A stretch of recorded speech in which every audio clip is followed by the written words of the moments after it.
If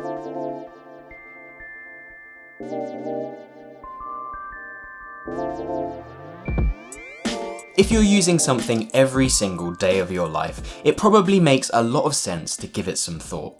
This is my ultra minimal EDC, and like most people, the thing that I carry with me the most is my phone, which actually is the last generation iPhone 12 mini. This is for good reason, as I don't actually believe in upgrading phones, because in my eyes, they're something that you want to spend less time on, not more. Despite this phone being actually fairly new, on here I do everything in my power to avoid spending more time on it by removing apps from my home screen and setting time limits on my browser and social media. The only reason that I upgraded this last year from my now ancient iPhone 7 Plus is because I needed a small B camera that records in 4K for the occasional piece of B-roll. But mainly it's because I wanted something with me at all times to capture the early months with our newborn daughter. So for me, what I want is something that's more camera than phone, and the tiny iPhone 12 mini is absolutely perfect for this. Despite somehow never shattering its screen, my caseless 7 Plus actually got really battered up, which absolutely tanked its resale value. So this time around, I've gone with a screen protector and a translucent matte black case from Taurus that feels really nice in the hand, without actually distracting from the phone's original design language, which is something that I do really care about. And I find that the texture kind of reminds me of the Pro models a little bit, which can only really be a good thing. Most of the time, all I ever bring with me is my phone, but the next most frequently used item that makes it out of the house for me is my earbuds, which are the all new nothing ear ones. I have to say that I'm kind of in love with the design of this device simply because of how pared back it is, and you have to admire how difficult it is to neatly engineer all of the internals in a tiny device like this one in order to put them on display in a clear hardshell housing. I mainly use these for audiobooks and podcasts when I'm out and about, but when I am listening to music, they sound absolutely amazing. The battery life and active noise cancellation could probably be a little bit better, but they're still incredible compared to most earbuds, and realistically, most people don't really like wearing earbuds for long periods anyway, so seeing as they charge in the case, I can't really see battery life being a problem for most people, and so far I've been super happy with these. I actually got a pair of these for my wife Nisha too, and we found them to be incredibly comfortable as they're super lightweight and they feel really secure too, but I settled on these over the millions of other options out there simply because of how closely they were being compared to the AirPods Pros in terms of quality and comfort, which makes them an absolute steal as the AirPod Pros are almost 3 times the price. I don't really find myself carrying my wallet and keys around as much as I used to because we now have a key safe at our door and I can actually use Apple Pay now for most things. But when I do find myself needing my wallet and keys for larger purchases or petrol pumps, I still use my trusty card holder and key cover plus from Bellroy that I got way back in 2020. Bellroy are sponsoring this video, but I've been using their products long before they reached out, and these 2 items have simply been perfect for me as the card holder holds all of my cards whilst protecting the edges from fraying, and the key cover matches it perfectly whilst saving my keys from jingling and digging into my leg and scratching up any other items that I have in my pockets. And as Bellroy products are designed to last with eco-tanned leather, I've never even needed to consider replacing these.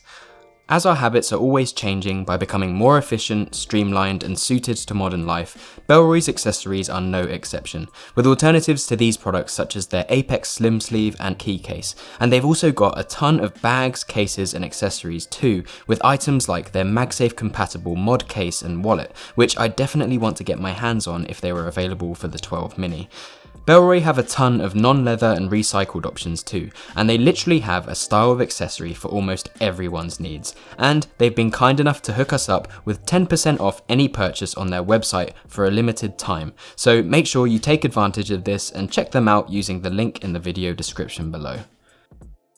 Next up, seeing as we've recently had an uncharacteristic amount of sun here in the UK, I've been busting out my sunglasses a lot more. My sunglasses are a simple round-framed tortoiseshell pair that I got from Jack Jones, and if I'm honest, I just love cheap sunglasses because I can't stand having to be careful over fragile and expensive items. I've had Ray-Bans in the past, but I found that I never really wanted to wear them, as I'd always be inclined to carry around that bulky case. So seeing as my wife has now inherited these, and I don't live in Barbados, these ones that are really cheap provide adequate UV protection and do exactly what they need to for a fraction of the price. Past this, let's be honest, there's nothing else fitting in my pockets. So for days like this, I've recently been carrying around a sling for whenever I need to bring my camera or my water bottle or a change of underwear with me. Which actually happened recently when I got scared into visiting A&E by 111 for gastroenteritis. But despite it being absolutely horrible, that's a story for another day. I found that I prefer using a sling over a backpack when I can because it isn't as bulky and it doesn't make you sweaty. It's also lighter and you can wear it on your front, so it's much better for quickly accessing your camera if you use one, and it also means that you're a lot less likely to get pickpocketed because it's on your front. Inside my sling, I usually have my Sony a7S III with a Peak Design wrist strap, which I shoot basically everything on using one of 4 lenses, and I usually carry around this lightweight water bowl from Nalgene that I've actually bought now 3 times, as I find that I keep losing them at the gym. This one has thankfully lasted me until now, and although I'm not really a fan of the plastic, they're just affordable and effective, and the hook-shaped lid just makes it really easy to carry and attach to things, which is great for creating space in your sling for other items. What's cool about the packed sling is that it has a padded back and a detachable strap, which also means that it functions as a tech pouch, so I now use this inside of my main backpack when I'm doing remote work. I'm still using the packed backpack, which you should definitely check out in more detail over on my travel essentials video, but inside of this I'm now using my Razer Blade 14, which I got at the end of last summer. I have to confess that I have a bit of a love-hate relationship with this laptop, as coming from Mac, it did seem like the most obvious choice, as the build quality and metal chassis is really nice. However, Razer have one of the most ugliest logos in existence, and the finish on this thing shows fingerprints like crazy, so I had to wrap it in a matte black skin that I got from Dbrand, which has been alright, but it definitely doesn't feel as premium anymore. What also sucks about this laptop is that it won't work at full potential without this ridiculously large and heavy 230 watt charging brick, which has been really poorly designed with a super stiff braided cable, which is something that I hate so much that I tried to actually get a third-party 100 watt GAN charger for, but the laptop simply wouldn't register it, and I found out later that Razer charged an extortionate amount for their compatible 130 watt GAN charger, so I'm kinda stuck with this setup for the meantime. However, I will say that when plugged in, this thing is an absolute beast with an Nvidia RTX 3070 GPU and an AMD Ryzen 9 5900HX, which kind of explains the power-hungry charger.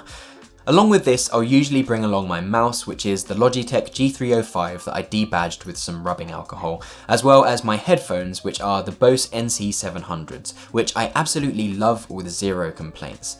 Then, along with a super fast SanDisk 2TB SSD and SD card reader, I can get all of my video projects done on the go for the enormous all-intra 4K files that my Sony camera puts out. However, the secret benefit of being on Windows now is that I can actually game remotely too, so in case I get some downtime, I keep my Xbox Elite 2 controller with me, which comes with a handy travel case. This setup honestly does everything I could ever need it to when I'm away from home, which is a really cool thought, and despite what people might try to tell you, the tools that you use do matter, especially when it comes to creative work, as the last thing you want is for your tools to limit you, so when it comes to my EDC, the philosophy is definitely less but better.